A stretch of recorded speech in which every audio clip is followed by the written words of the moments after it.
ফেরাউন তখন নিঃস্ব দেউলিয়া, ঋণে জর্জরিত।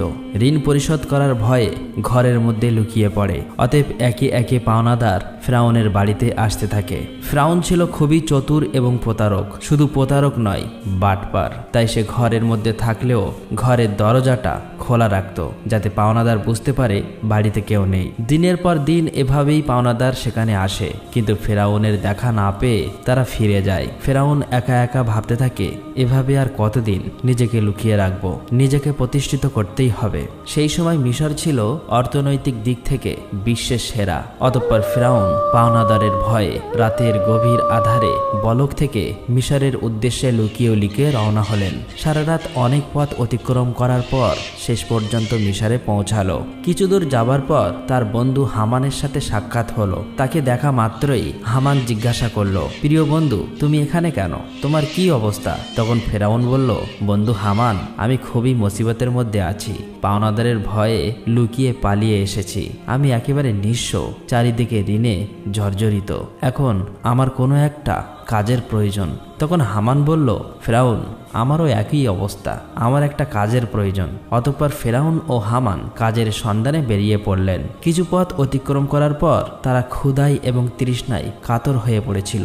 দূরে লক্ষ্য করে দেখল একটি লোক তরমুজ খেতে তরমুজ কাটার কাজ করছে। তখন ফেরাউন ও হামান ধীরে ধীরে সেই তরমুজ ক্ষেতের সামনে গিয়ে বলল, চাচা যান, আমরা খুবই ক্ষুধার্ত, আমাদের কিছু তরমুজ খেতে দেবেন? এই কথা শোনা মাত্র লোকটি তাদের তরমুজ খেতে দিল। তারা পেট ভরে তরমুজ খেয়ে তৃপ্তি পেল। তারপর ওই তরমুজ ক্ষেতের মালিক তাদেরকে জিজ্ঞেস করলো, তোমাদের তো আগে কখনো দেখিনি, তোমরা কে আর কোথা থেকে আসছো? তখন ফেরাউন বলল, আমরা ভিন দেশি, বলক থেকে আসছি কাজের জন্য। তরমুজ ক্ষেতের মালিক ভাবলো তারও কাজের লোক দরকার, তাই সে তাদেরকে বলল, তোমরা কি আমার কাছে কাজ করবে? হামান বলল, অবশ্যই কাজ করব। তখন তরমুজ ক্ষেতের মালিক বলল, আমার কাছে কাজ করতে হলে সৎভাবে কাজ করতে হবে, চুরি করা যাবে না।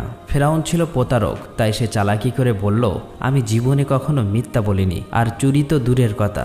এইভাবে বিভিন্ন চালাকি পন্থা অবলম্বন করে ফেরাউন ও তার বন্ধু হামান তরমুজ ক্ষেতের মালিকের মন জয় করে, কাজে নিযুক্ত হলো। পরের দিন থেকে ফেরাউন ও হামান তরমুজ নিয়ে বাজারে যায়। বাজার থেকে তরমুজগুলো বেশি দামে বিক্রি করে মালিকের কাছে বেশি লাভ দেখায়। এভাবেই আরো বেশি মালিকের মন জয় করে নেয়। বেশ কিছুদিন অতিবাহিত হয়ে গেল।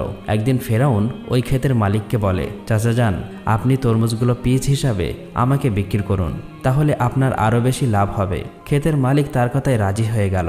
অতঃপর পরের দিন থেকে ফেরাউন তরমুজগুলো আবারও বাজারে বিক্রি করতে নিয়ে গেল।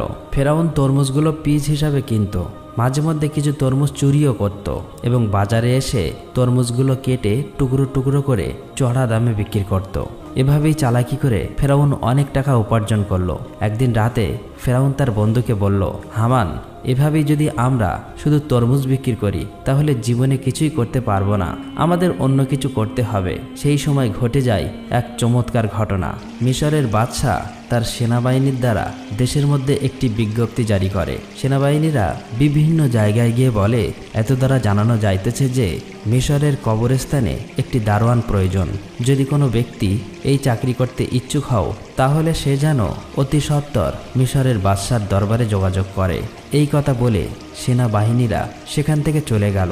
এই সমস্ত কথা প্রত্যক্ষ পরোক্ষভাবে শ্রবণ করার পর ফেরাউন তার বন্ধুকে বলল, হামান, চলো আমরা রাজ দরবারে যাই। হামান বলল, আমার মনে হয় এটা সম্ভব হবে না। তখন ফেরাউন বলল, এই কাজ হাতছাড়া করা যাবে না, চলো আমরা একবার চেষ্টা করি। অতঃপর ফেরাউন ও হামান দেরি না করে সাথে সাথে মিশরের রাজ দরবারে হাজির হলো। মিশরের বাদশাহ তাদেরকে জিজ্ঞেস করলো, তোমরা কে আর কি চাও? তখন ফেরাউন করজোরে অনুরোধ করে বলল, আমি মুসাফির, ভিন দেশ থেকে এসেছি, আমি খুবই অভাবী। আমি শুনেছি আপনি কবরস্থানের দারোয়ান নিযুক্ত করবেন, তাই দয়া করে আমাকে যদি এই চাকরিটা দিতেন আপনার কাছে চিরকৃতজ্ঞ থাকতাম। মিশরের বাদশাহ ফেরাউনকে দেখে মনে মনে ভাবল, তার তো শরীর স্বাস্থ্য ভালো, চেহারাও ভালো, মনে হয় সে পারবে। এই ভেবে ফেরাউনকে কবরস্থানের দারোয়ানের চাকরিতে নিযুক্ত করল। পরের দিন থেকে ফেরাউন মিশরের কবরস্থানে দারোয়ানের চাকুরিতে নিযুক্ত হলো। দিনরাত ফেরাউন কবরস্থানের সামনে দাঁড়িয়ে থাকে আর পাশেই একটি ছোট্ট ঘরে তার বন্ধু হামান ও ফেরাউন একসাথে বসবাস করে। একদিন রাতে কয়েকজন লোক একটি মৃত লাশকে দাফন করতে আসলো, কিন্তু ফেরাউন তাদেরকে বাধা দিল, কবরস্থানে ঢুকতে দিল না। তখন তারা বলল, কি ব্যাপার, আপনি লাশ দাফন করতে বাধা দিচ্ছেন কেন? আসলেই ফেরাউন ছিল প্রতারক এবং বাটপার, তাই সে চালাকি করে বলল, আপনারা কি শোনেননি মিশরের বাদশাহ নতুন আইন করেছে, মৃত লাশকে দাফন করতে হলে 1 স্বর্ণ মুদ্রা দিতে হবে। এই লোকগুলো ফেরাউনের কথা বিশ্বাস করে নেয় এবং তাকে 1 মুদ্রা দিয়ে লাশ দাফন করে। এভাবেই প্রচার হয়ে যায় যে একটি লাশ দাফন করতে হলে 1 স্বর্ণ মুদ্রা দিতে হবে। এভাবেই ফেরাউন প্রতারণা করে অনেক টাকা উপার্জন করে। সেই সময় ঘটে যায় আজব ঘটনা। মিশরে সেই সময় আল্লাহর গজব শুরু হয়। চারিদিকে কলেরা, বসন্ত রোগে প্রচুর মানুষ মারা যেতে থাকে। অতঃপর কিছু লোক মৃত লাশকে দাফন করার জন্য কবরস্থানে আসলো। তখন ফেরাউন আরও চালাকি করে বলল, মিশরের বাদশাহ নতুন আইন করেছে, যদি কোনো ব্যক্তি কলেরা বসন্ত থেকে মারা যায় তাহলে 2 স্বর্ণ মুদ্রা দিয়ে তবেই তাকে এই কবরস্থানে দাফন করতে পারবে। ফেরাউন প্রতারণা করে সবার কাছ থেকে স্বর্ণ মুদ্রা নিয়ে অনেক টাকা উপার্জন করলো। এভাবেই সেই বছর অতিবাহিত হয়ে গেল। এরপর ফেরাউন তার বন্ধুকে বলল, হামান, এই দেখো 2 বস্তা টাকা উপার্জন করেছি, কিন্তু এগুলো আমরা মিশরের বাদশার নিকট নিয়ে যাব। এই কথা শুনে হামান যেন চমকে গেল। সে বলল, ফেরাউন, তোমার কি মাথা খারাপ হয়ে গিয়েছে? যে টাকার জন্য এত কষ্ট করলে, সবার থেকে প্রতারণা করলে, আর শেষ পর্যন্ত কিনা সেই টাকাগুলো বাদশাকে দিয়ে দেবে? ফেরাউন বলল, হামান, ধৈর্য ধরো, আমার বুদ্ধি ক্রমশ প্রকাশ পাবে। অতঃপর সে দেরি না করে পরের দিন ফেরাউন ও হামান 2 বস্তা স্বর্ণ মুদ্রা নিয়ে মিশরের বাদশার দরবারে হাজির হলো। মিশরের বাদশা তাদেরকে জিজ্ঞেস করলো, কি ব্যাপার, তুমি বস্তা নিয়ে রাজদরবারে এসেছো কেন? তখন ফেরাউন বলল, জাহাপনা, আমি 2 বস্তা স্বর্ণ মুদ্রা নিয়ে এসেছি। এই কথা শুনে বাদশার মন্ত্রী তাদেরকে ধমক দিয়ে বলল, তোমার সাহস দেখে আমি আশ্চর্য হয়ে যাচ্ছি যে তুমি মিশরের বাদশার সামনে দাঁড়িয়ে টাকার বড়াই দেখাচ্ছ। তখন মিশরের বাদশা বলল, এত স্বর্ণ মুদ্রা তুমি কোথায় পেলে, আর এটা নিয়ে এসেছো কেন? তখন ফেরাউন বলল, জাহাপনা, যারা মৃত লাশকে দাফন করতে আসতো তাদের কাছ থেকে আমি 1 স্বর্ণ মুদ্রা নিতাম। তাছাড়া এতে আমার বেতনের টাকা আছে। আমার মূল উদ্দেশ্য হলো মিশরে গত 2 বছর যে সকল গরিব মানুষ খাজনা দিতে পারেনি তাদের পক্ষ থেকে আমি স্বর্ণের মুদ্রাগুলি আপনাকে দিলাম, আপনি তাদের খাজনা মাফ করে দিন। এমন কথা শুনে সেখানে থাকা সমস্ত লোক আশ্চর্য হয়ে গেল। মিশরের বাদশা তার এই কর্মকাণ্ড দেখে আকর্ষিত হলো এবং তার প্রতি বিশেষ দৃষ্টি আকর্ষণ করলো। পরের দিন থেকে সারা মিশরে প্রচার হয়ে গেল যে একজন কবরস্থানের দারোয়ান মিশরের গরিব মানুষের 2 বছরের খাজনা মিটিয়ে দিয়েছে। সমস্ত মিশরের লোক বলতে লাগলো, এমন ভালো মানুষ সারা মিশরে দ্বিতীয়টি দেখা যায় না। ওই ব্যক্তিটি কবরস্থানের দারোয়ান না হয়ে যদি আমাদের দেশের বাদশা হতো তাহলে কতই না সুখী হতাম। এভাবেই প্রথমে মিশরের বাদশা, তারপর মিশরের মানুষের মন জয় করে নিল। অতঃপর অনেক দিন অতিবাহিত হয়ে গেল। একদিন মিশরের বাদশা বার্ধক্যজনিত কারণে ইন্তেকাল করলেন। তখন চারিদিকে সবাই চিন্তিত হয়ে পড়ল, কি হবে দ্বিতীয় রামেসিস, মিশরের বাদশা। কয়েকদিন পর রাজ দরবারে একটি জরুরি মিটিংয়ের আয়োজন করা হলো। সেখানে থাকা বিশিষ্ট জ্ঞানী ব্যক্তিদের মধ্য থেকে একজন বলল, এইভাবে তো আর মিশরের বাদশার আসন খালি রাখা যাবে না। কি হবে মিশরের বাদশা, আপনারা সবাই আলোচনা করে বলুন। তখন সেখানে থাকা একজন বলল, হুজুর, আমাদের মনে হয় যে ছেলেটি কবরস্থানের দারোয়ান অর্থাৎ ফেরাউন, তার যেমন স্বাস্থ্য তেমন প্রখর বুদ্ধি, তাছাড়া সে তো খুবই ভালো, জনগণের কথাও ভাবে, আমাদের মনে হয় তাকে বাদশা করা উচিত। তখন সে বিশিষ্ট জ্ঞানী ব্যক্তিটি বলল, ঠিক আছে, তবে তাই হোক। সবার অনুমতিতে ফেরাউন হলো মিশরের বাদশা। যে লোকটি একদিন তরমুজ বিক্রি করত, কবরস্থানের দারোয়ান ছিল, ভাগ্যের পরিবর্তনে আজ সে সমগ্র মিশরের বাদশা। আসলে ফেরাউন যে কত নিকৃষ্ট মানুষ ছিল তা কারো জানা ছিল না। এদিকে ফেরাউন মিশরের বাদশা হবার পরে আবারও বিভিন্ন চালাকি ও প্রতারণা করে তার বন্ধু হামানকে মন্ত্রী বানিয়ে দেয়। একদিন ফেরাউন রাজদরবারে বসেছিল। তিনি হঠাৎ করে ঘোষণা করলেন, সমগ্র মিশরে গত 1 বছরে কোনো মানুষের খাজনা দিতে হবে না। এই সমস্ত খাজনা ফেরাউনের তরফ থেকে মাফ করা হবে। এই খবর পেয়ে সমগ্র বিশ্বের সাধারণ গরিব মানুষ ভীষণ খুশি হলো। অতঃপর ফেরাউন ও হামান ছাড়া যখন কেউ ছিল না, তখন হামান বলল, বন্ধু ফেরাউন, এভাবে যদি সমস্ত খাজনা মাফ করে দাও তাহলে বাদশাহী চলবে কিভাবে? ফেরাউন বলল, হামান, ধৈর্য ধরো, এরপর আমি এমন বুদ্ধি করব যে সারা জীবন আমরাই হব সমগ্র বিশ্বের বাদশা। এমন কোনো শক্তি নেই যে আমাদেরকে হারাতে পারবে, তার জন্য বুদ্ধির প্রয়োজন। এই কথা বলে তারা দুজনে একে একে চলে গেল। পরের দিন থেকে সারা মিশরে ফেরাউনের নাম আলোচিত হতে লাগলো। এই সময় হামান ফেরাউনকে ডেকে বলল, বন্ধু ফেরাউন, তুমি যদি সারা জীবন বাদশা থাকতে চাও তাহলে কিছু কাজ অবশ্যই প্রয়োজন। তখন ফেরাউন বলল, কি সেই কাজ? এরপর হামান একে একে সব বলে দিল। অতঃপর ফেরাউন রাজদরবারে একটি জরুরি মিটিংয়ের আয়োজন করল। তখন ফেরাউন বলল, আজ থেকে সারা মিশরে কোনো শিক্ষা ব্যবস্থা থাকবে না, সমস্ত পাঠশালা বন্ধ করে দেওয়া হবে। ফেরাউন রাজকীয় ফরমান জারি করল, মিশরের কোনো ব্যক্তি শিক্ষা নিতে এবং দিতে পারবে না। যদি কোনো ব্যক্তি এই হুকুম অমান্য করে তাহলে তাকে হত্যা করা হবে। সারা মিশরে যারা ছোট ছোট পাথরের মূর্তি বানিয়ে পূজা করে সেগুলি যেন ভেঙে দিয়ে ফেরাউনের মূর্তি পূজা করে। এইভাবে অল্প দিনের মধ্যে ফেরাউনের কথায় ভীত হয়ে লেখাপড়া বন্ধ করে দেয় এবং সমগ্র মিশরের মানুষ আল্লাহর কথা ভুলে গিয়ে মূর্খ অজ্ঞতা হয়ে পড়ে। মানুষ সম্পূর্ণরূপে চতুষ্পদ জন্তুর মতো হয়ে পড়ল। এরপর ফেরাউন ব্যাপক অহংকারী হয়ে গেল। নিজেকে এত বড় মনে করতে লাগলো যে অহংকারে পরিপূর্ণ হয়ে নিজেকে খোদা দাবি করল। দিনের পর দিন জনগণের উপর খাজনার পরিমাণ বাড়িয়ে দিল। অন্যায় অত্যাচার বেড়ে গেল। একাকী ফেরাউন সারা মিশরে শাসন কার্য চালাতে লাগলো। সুদ, ঘুষ, জেনা, ব্যভিচারের পরিমাণ বেড়ে গেল। এক কথায় ফেরাউন বনি ইসরায়েলদের অপমান অপদস্থ করতে লাগলো। শুধুমাত্র আসিয়া ব্যতীত অন্য কেউই ফেরাউনের অপমান অপদস্থ থেকে রেহাই পেত না, কারণ আসিয়া ছিল সে যুগের সবচেয়ে সুন্দরী, গুণবতী এবং ধার্মিক নারী। সুতরাং বহু বছর পর ফেরাউন আসিয়াকে স্ত্রী রূপে বরণ করেছিল।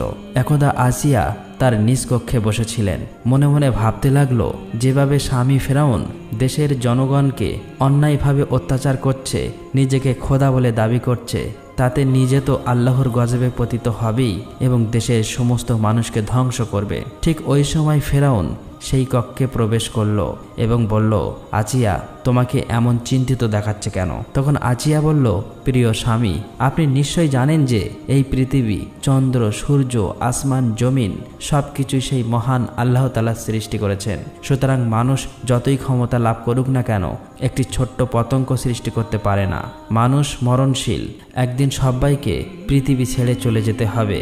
তাই আপনি নিজেকে খোদা দাবি বন্ধ করুন এবং আল্লাহর পথে ফিরে আসুন। এই কথা শোনা মাত্রই ফেরাউন খুবই রাগান্বিত হয়ে ধমক দিয়ে আসিয়াকে বলল, আসিয়া, এই কথা যদি অন্য কেউ বলতো তাহলে তাকে আমি হত্যা করতাম। সবাই যেমন আমাকে খোদা মেনে নিয়েছে, তুমিও আমাকে খোদা বলে মেনে নাও, নয়তো তোমার অবস্থা তাদের মতোই হবে। এই কথা বলে ফেরাউন সেখান থেকে চলে গেল। এদিকে আসিয়া খুব চিন্তিত হয়ে পড়ল, কেননা তার কিছুই করার ছিল না। চোখ দিয়ে শুধু অশ্রু ঝরতে লাগলো। এভাবেই বহুদিন অতিবাহিত হয়ে গেল। অতঃপর ফেরাউন একদিন তার নিজ কক্ষে শায়িত ছিলেন। গভীর রজনীতে তিনি স্বপ্নে দেখলেন একটি বিশাল বড় আগুনের গোলা বনি ইসরায়েলের দিক থেকে এসে সারা মিশরকে জ্বালিয়ে পুড়িয়ে ছাই করে দিচ্ছে। অথচ বনি ইসরায়েলদের কিছুই হয়নি। এই স্বপ্ন দেখে ফেরাউন তাড়াতাড়ি জেগে গেল।